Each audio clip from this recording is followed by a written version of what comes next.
Welcome to the Ian Bousfield Experience. I'm glad you're here. This series of podcasts are just things that come up in my mind when I'm thinking about playing, when I'm thinking about teaching, and general thoughts about music. There are some things here that I hope you'll find really useful.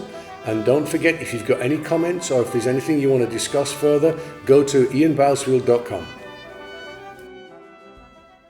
So distance learning, the final verdict.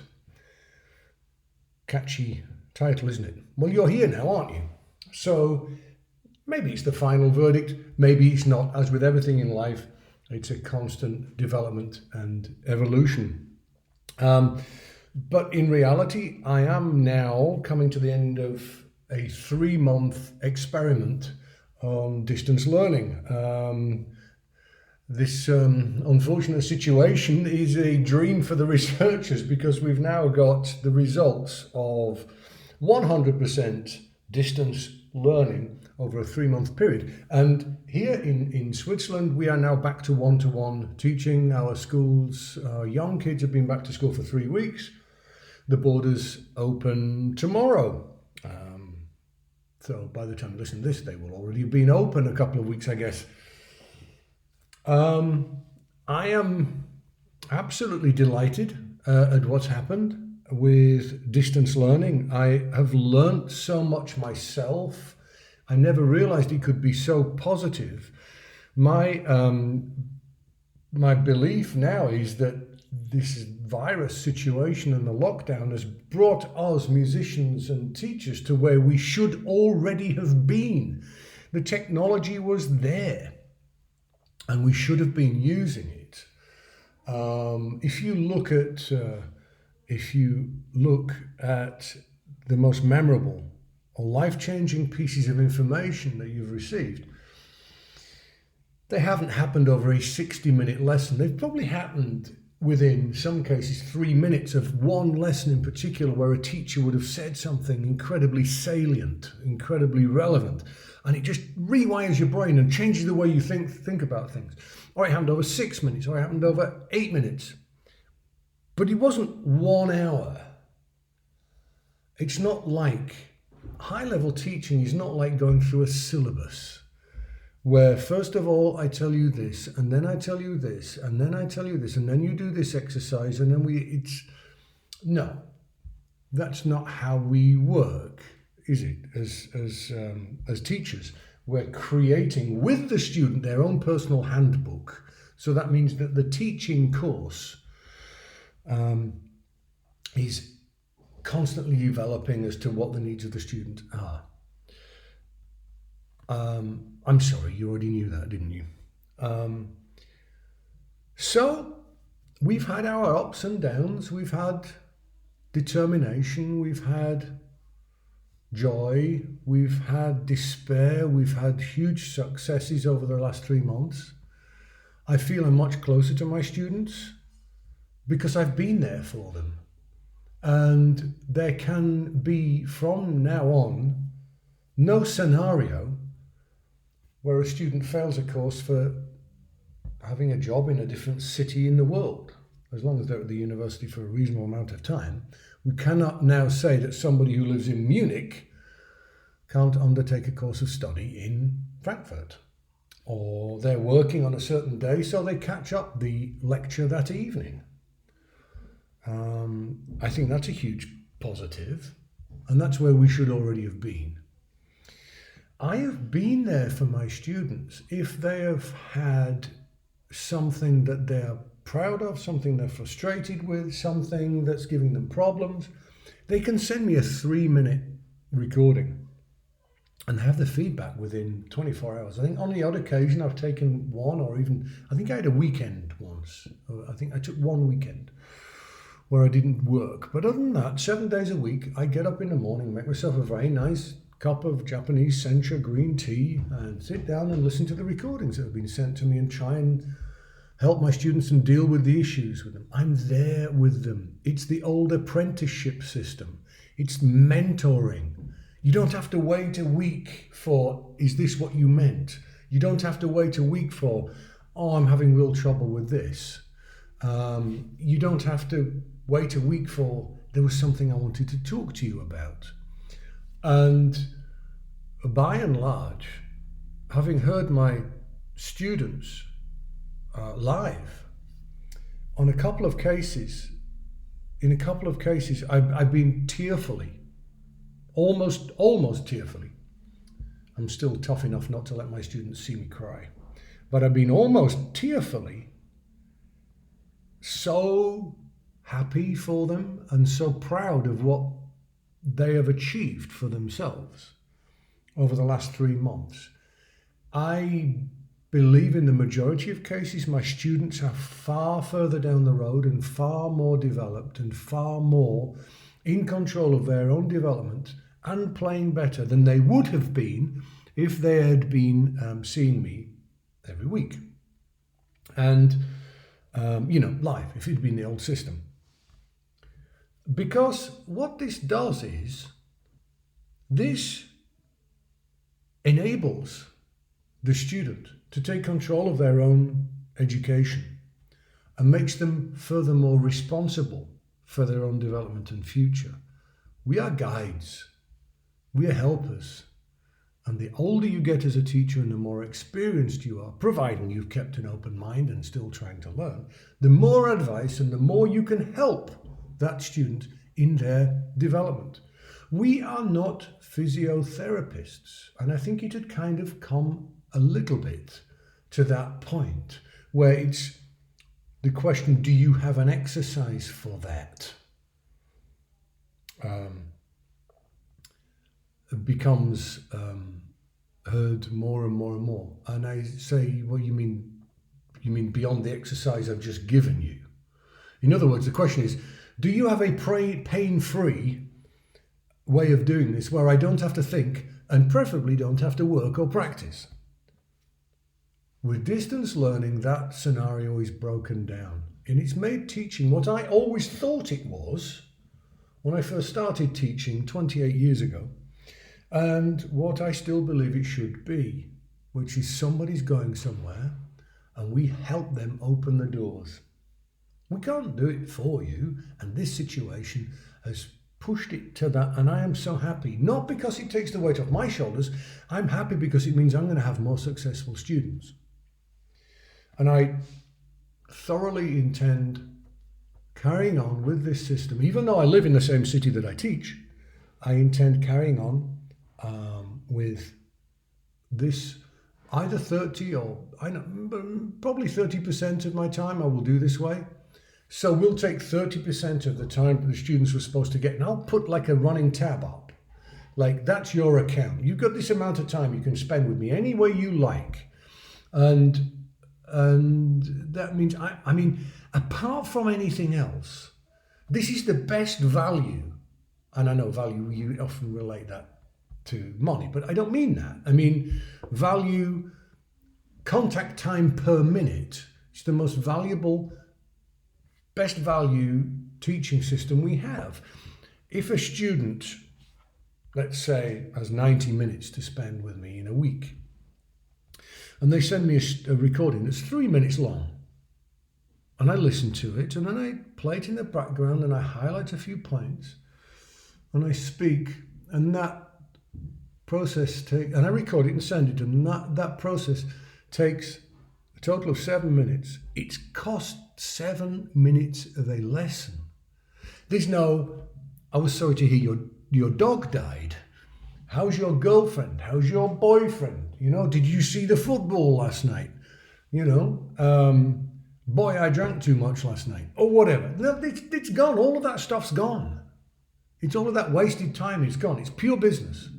You send me a recording. Okay, here's the feedback. Think about this. You're doing really well. Listen to this at this point. You're doing a great job there. Listen to this. You need to be doing that here. Now, the problem is that in most lessons, if a student's playing the last page of the row parts or something like that, which, they've got all hands on deck, all attention, trying to operate the bloody machinery, as do I. And so they play it through, and the teacher says, you know what you did there honest answer, no, I have no idea what I did there. I was just trying to get through the bloody thing. Whereas with a recording, you can say, go to minute 1 minute and 57 seconds and just listen to that. Were you aware you were doing that? And this highlights the best form of teaching, which is about shining a light on things. It is about showing things, making people aware of things. I think to teach, it's probably another podcast, but I find with students is all of a sudden, if you make them aware of something they are doing, they hear immediately, no, I really shouldn't do that, should I? What I should do is this. Exactly. And so I think that's why things are developing so rapidly with my students. I had one student who apparently did not develop over the 3 months, and he, poor boy, was locked down in a box for 3 months. No politics on my podcast, thank you very much. So no comment on that situation. And I heard things happening in the recordings that he was sending me. Actually, I have a cup of green tea here. Just hang on a second. That's better. That's a nice one. I was hearing the warning signs. And as a teacher, you listen. Okay, he sounds a bit down, understandable. We all have difficult times. And certain things happening with the articulation that I hadn't noticed before. Okay, I'm going to leave it. I'm going to leave it 1 week, 2 weeks. Let's not fix a problem that's temporary. Let's not make a big deal out of something. No, carried on. So then we worked on it a little bit. And sure enough, his playing was quite tight, and flexibility not good, And let me tell you, I'm talking about a very high level play here. This is a serious talent. So I said, look, I need to see you. We have to meet. Unfortunately, the airport's got open, and he came over. And we worked on things in a lesson. And then a couple of days ago, we did some trombone quartets. And he was playing first. I was playing third due to my horrific lack of stamina at the moment. And so he was playing first, and it was the slow movement of the bourgeois concerto. He didn't know it. So I said, yeah, it goes, and of course he's going, and because I know he's a strong player, and I know that, and he did it, and he played it, and he went straight through it. It would have broken me under normal circumstances at that tempo halfway through the movement, and he played it. At which point I realized that he was obviously, and then it was like, hey, how much have you been practicing while we were on lockdown? Imagine, what else are you going to do? You're stuck at home. And I'm almost certain that he was suffering with being what we call muscle bound, and it just stiffened and stiffened. So that was the only one. Everyone else that I've listened to, it's been absolutely fantastic, and I've had to do the opposite to people sometimes and say, hey, look, stop. Just stop sending me recordings. Just calm down. Just, go to the beach, take a walk, go for a walk, and just take a day off, okay? Because you can hear people pushing themselves too hard because you listen to yourself, and it's like, when I listen to myself, I don't listen to my bloody CDs. So, in general, yes, I think it's really a fantastic system. And I'm now embarking on this with the students at the Royal Academy of Music, because it's now clear that I'm not going to be able to get to see them at all this term. So we're doing it that way. And I think we're already feeling the benefit of that.